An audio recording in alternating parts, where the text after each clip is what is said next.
Okay, here we are with the mid-sagittal head model. And as you guys know, the endocrine axes that control the thyroid gland, adrenal gland, and the gonads, the ovaries and the testes, start up here in the brain. And specifically, they start in this little area right here. What is this area called? Hypothalamus. That's the hypothalamus, good. And why do these downstream endocrine organs, why are they under the control of the hypothalamus? What's special that? Information from the brain and the nervous system. Yeah, the hypothalamus is receiving all sorts of sensory information and other information from the brain, and that allows it to integrate that information and then activate downstream endocrine organs in response. Okay. So the hypothalamus is going to release hormones that interact with this gland right below it. What is this gland right below it? That's the pituitary gland, and specifically the hypothalamus is going to interact with the anterior pituitary, the part of the pituitary in front of it. And how are hormones going to get from the hypothalamus down to the anterior pituitary? It gets there through a blood system, a blood network, the hypophyseal portal system. Hypophyseal portal system. Okay, good.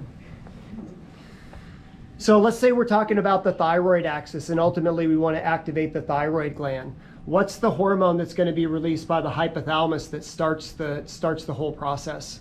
TRH. TRH, thyrotropin releasing hormone. TRH is going to travel through the hypophyseal portal system. It's going to get dropped off at the anterior pituitary. And what does the anterior pituitary release in response to that? TSH, thyroid stimulating hormone. And that TSH travels all throughout the blood. It's in the systemic circulation. It has access to every cell in the body, but it's pretty much only going to act on this gland right there, which wraps around the trachea underneath the larynx. What is this gland? Thyroid gland. Good, that's the thyroid gland.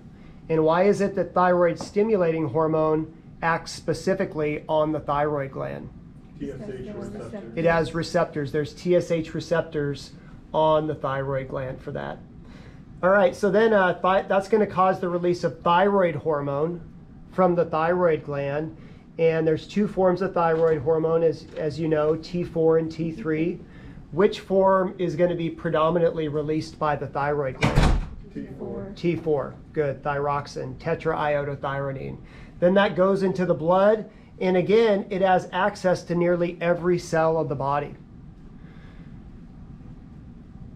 What's the answer to this question?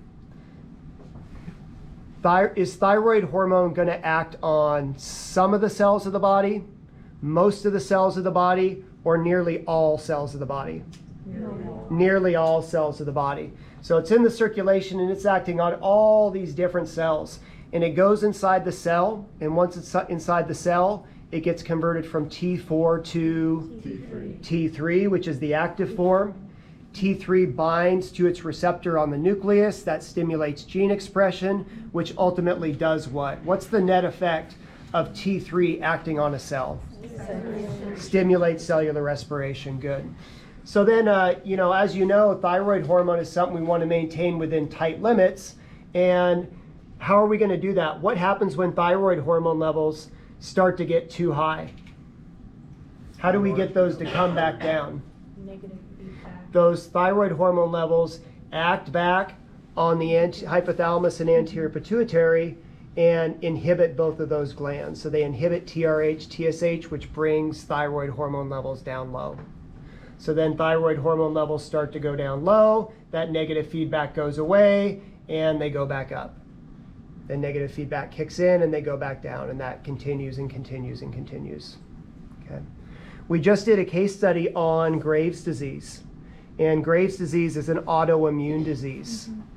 And an autoimmune disease is where you have the body's own antibodies attacking some of the cells of the own body or structures in the own body.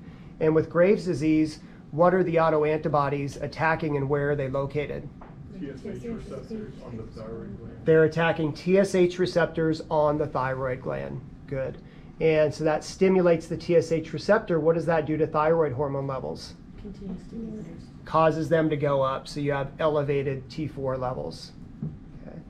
And those high levels of T4 act back on the pituitary, and what do they do to TSH levels?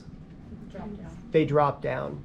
So Graves' disease is characterized by hyperthyroidism, high thyroid hormone levels, and low TSH levels.